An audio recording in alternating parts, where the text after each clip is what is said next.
আসসালামু আলাইকুম ওয়া রাহমাতুল্লাহ। টেক কোশ্চেনের পরবর্তী ক্লাসে তোমাদের সবাইকে স্বাগতম। প্রথম ক্লাসে আমরা টেক কোশ্চেনের প্রাথমিক ধারণাগুলো নিয়ে আলোচনা করেছি।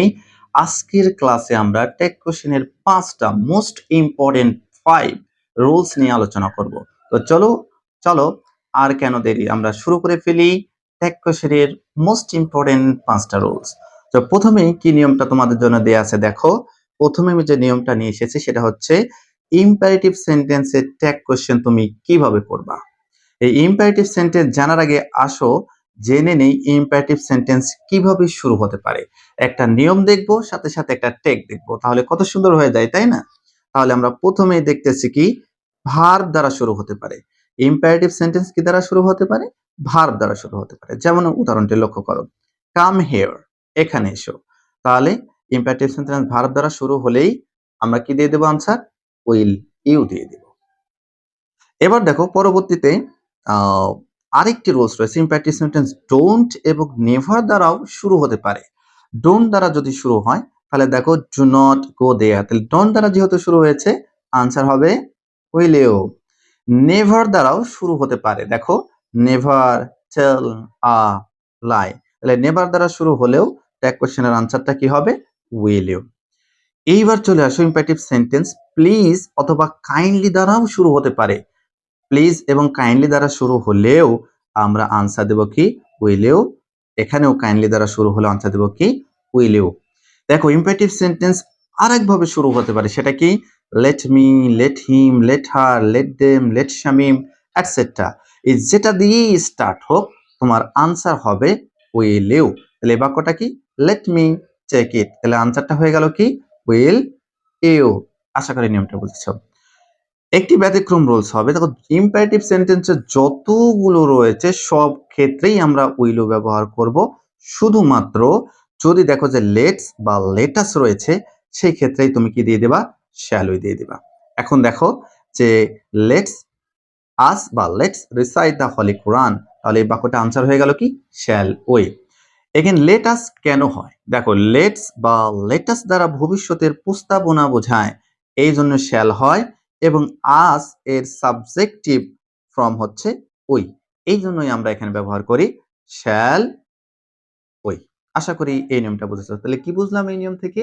যে ট্যাগ কোশ্চেনের যতগুলো সেন্টেন্স আছে সব ক্ষেত্রেই তুমি উইল ইউ দিবা, শুধুমাত্র লেটস এবং লেটাস থাকলে কি দিবা? Shall we. আশা করি আনসার বুঝছো। অনেক বই দেখবা can we, could you, might, could এগুলাও দেয়া আছে, এগুলা দিলেও হবে, তবে সব ক্ষেত্রে তুমি উইল ইউ দিলে আর কোনো সমস্যা নেই। শুধুমাত্র লেটস আর লেটাসের ক্ষেত্রে শ্যাল উই দিয়ে দিবা। আশা করি জিনিসটা বুঝেছো। নাম্বার 2, 2 নাম্বার যে রুলসটা নিয়ে আমরা কথা বলবো সেটা হচ্ছে ভার্ব এর অবজেক্ট ইউ থাকলে ট্যাগ কোশ্চেন হবে ডোন্ট আই অথবা ডোন্ট ইউ। সুন্দর একটা উদাহরণের মাধ্যমে আমরা বিষয়টা লক্ষ্য করতে পারি। থ্যাংক এটা একটা ভার্ব, আর এই ভার্বের পরে রয়েছে ইউ। তাহলে ইউ, থ্যাংক এর পরে ইউ থাকার সাথে সাথে সেটা ইম্পারেটিভ সেন্টেন্স হবে না, এটা হয়ে যাবে অ্যাসার্টিভ সেন্টেন্স। সুতরাং এখানে আনসার হবে ডোন্ট আই অথবা don't we. Verb plus you, verb plus you, সুতরাং অ্যাসার্টিভ সেন্টেন্স যার সাবজেক্ট হয় আই অথবা উই, সুতরাং আনসার হবে ডোন্ট আই অথবা ডোন্ট উই। আশা করি জিনিসটা বুঝেছো।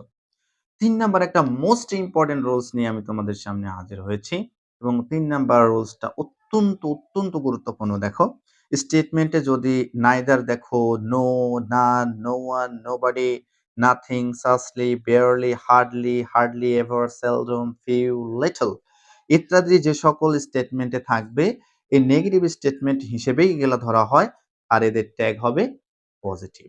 তাহলে উদাহরণের মাধ্যমে আরেকটা বিষয় আমরা ক্লিয়ার করে ফেলি। দেখো নোবডি উইল কাম, তাহলে এখানে নোবডি থাকলে আমরা জানি যে ট্যাগ কোশ্চেনের সাবজেক্টটা হয়ে যায় দে, আর এখানে উইল রয়েছে, উইল হয়েছে ওন্ট হয় নাই, কেন? এগুলা নেগেটিভ, নোবডি নেগেটিভ, তাই এখানে শুধু উইল হয়েছে, ওন্ট হয় নাই। পরবর্তী বাক্যটা সেম, দেখো হি হার্ডলি, হার্ডলি শব্দটা নেগেটিভ, কামস হেয়ার, তাহলে ভার্বের সাথে এস রয়েছে তাই ডাজ, আর এখানে হি রয়েছে প্রোনাউন তাই হি হয়েছে, সুতরাং একে নেগেটিভ করে নাই। তবে একটি ব্যতিক্রম রুলস আছে, দেখো যে ফিউ, ফিউ এর আগে যদি এ ফিউ থাকে, লিটল এর আগে আ লিটল থাকে, তাহলে কিন্তু এটা নেগেটিভ না, এটা হয়ে যাবে affirmative. So tag will be negative. সুতরাং উদাহরণটি দেখলেই তুমি বুঝতে পারবা he has a little hope. তার আশা রয়েছে, কিছু আশা রয়েছে। তার মানে কি এখানে পজিটিভ, এটা নেগেটিভ না। থাকার কারণে পজিটিভ। তাই আনসার হয়ে গেছে হ্যাজ থেকে হয়ে গেল হ্যাজেন্ট আর হি থেকে হয়ে গেল হি। আশা করি এই জিনিসটা বুঝছো। এগুলা তুমি দ্রুত যত মানে দ্রুত সম্ভব এগুলো মুখস্থ করে নিবা। বাক্যের মধ্যে এগুলো পালেই নেগেটিভ এবং ট্যাগ হয়ে যাবে অ্যাফার্মেটিভ। আশা করি বুঝেছ। নাম্বার 4 টা আমরা দেখতে পাচ্ছি দেখো।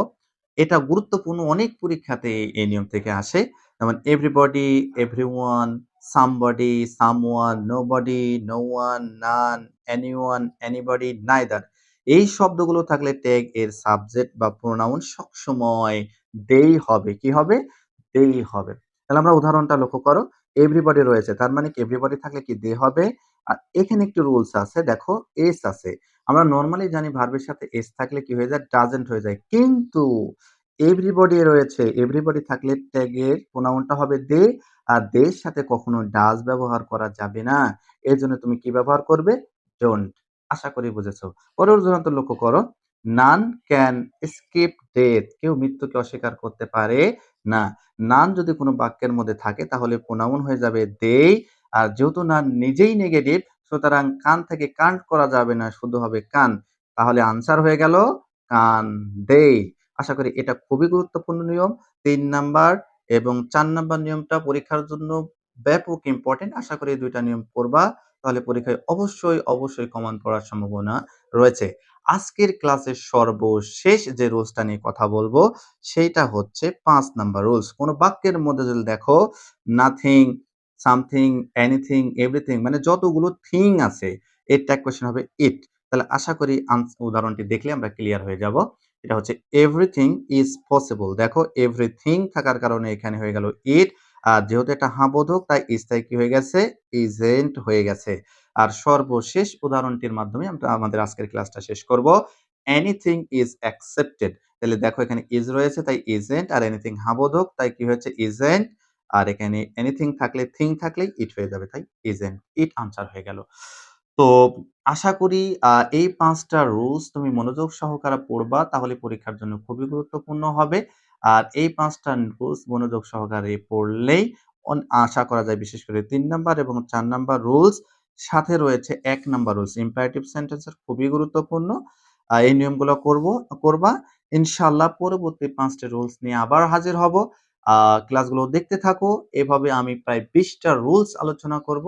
আর এই ২০ টা রুলস আলোচনা করলেই বা তুমি আলোচনা মানে দেখবা এবং আমরা অবশ্যই নবুদ্ধ টেস্ট পেপার থেকে প্রত্যেকটা ধরে আলোচনা করব ইনশাআল্লাহ। কেন হলো, কি কারণে হলো, নিয়মগুলো আমাদের জানা থাকবে। প্লাস প্র্যাকটিস করব। তাহলে আশা করা যায় আমাদের ইংরেজিতে এ প্লাস পেতে বা ভালোভাবে জানতে আমাদের আর কোনো সমস্যা হবে না ইনশাআল্লাহ। সো আজকে পর্যন্তই। সবাই ভালো থাকো, সুস্থ থাকো। পরবর্তী ক্লাসটি দেখার জন্য আমন্ত্রণ জানিয়ে আজকে এখানেই শেষ করতেছি। আসসালামু আলাইকুম ওয়া রাহমাতুল্লাহি ওয়া বারাকাতুহু।